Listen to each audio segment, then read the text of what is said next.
Oppo ஓட sub பிராண்டான Realme ல இருந்து Realme C1 அப்படிங்கிற ஒரு என்ட்ரி லெவல் ஸ்மார்ட் போனை அறிமுகப்படுத்திருக்காங்க. சோ இந்த போன்ல என்னென்ன விஷயங்கள் இருக்கு அப்படிங்கறத இந்த வீடியோல நம்ம பார்க்கலாம். Back from the dead.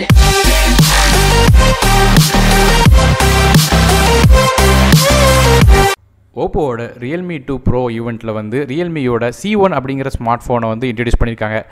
இந்த Realme C1 ஓட ஸ்பெசிஃபிகேஷன்ஸ் வச்சு கம்பேர் பண்ணி பார்த்தோம்னா கொஞ்ச நாளைக்கு முன்னாடி லான்ச் ஆன Realme 2 ஓட குட்டி வெர்ஷன் கூட சொல்லலாம்.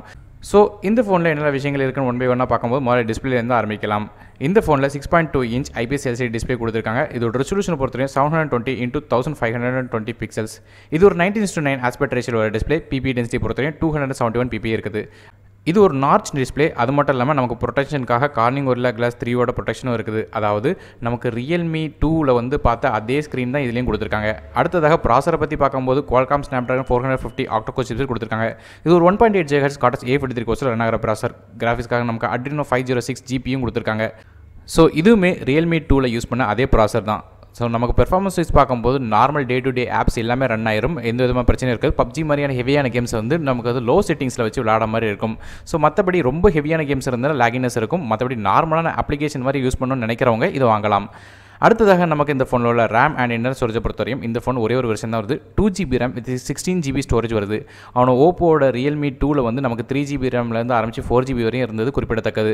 அது மட்டும் இல்லாமல் மைக்ரோ SD கார்டு சப்போர்ட் இருக்குது. இந்த ஃபோனுக்கு அப் டு 256GB வரையும் எக்ஸ்டெண்டபிள் பண்ணிக்கலாம். இது ஒரு டெடிகேட்டட் ஸ்லாட்டாக வர காரணத்தினால 2 சிம் கார்டும் ஒரு மைக்ரோ SD கார்டும் மற்ற டைமும் யூஸ் பண்ணிக்கலாம்.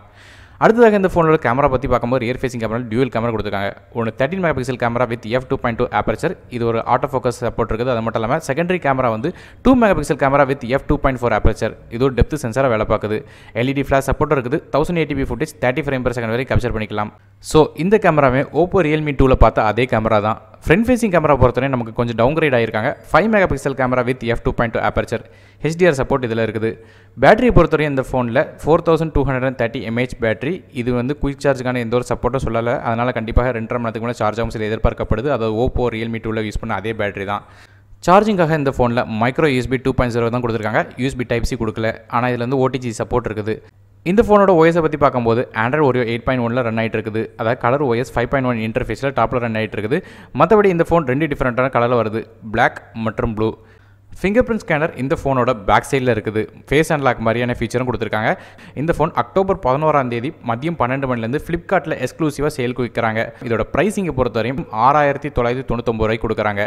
ஸோ இந்த ஃபோனோட பயனுள்ள லிங்க்ஸ் கீழே டிஸ்கிரிப்ஷனை கொடுக்குறேன். ஒருவேளை இன்ட்ரெஸ்ட் இருந்தால் வாங்கிக்கலாம். அது மட்டும் இல்லாமல் இந்த வீடியோ பயனுள்ள இருந்துச்சா மறக்காமல் லைக் கொடுங்க. உங்கள் ஃப்ரெண்ட்ஸுக்கு இந்த வீடியோ ஷேர் பண்ணுங்கள். மறக்காமல் இந்த சேனல் சப்ஸ்கிரைப் பண்ணுங்கள். ஏன்னா மேலும் பல வீடியோக்கள் இருக்குது. நானும் டெக் இந்த மற்ற வீடியோவில் உங்கள் சந்திக்கும் வரை நன்றி, வணக்கம்.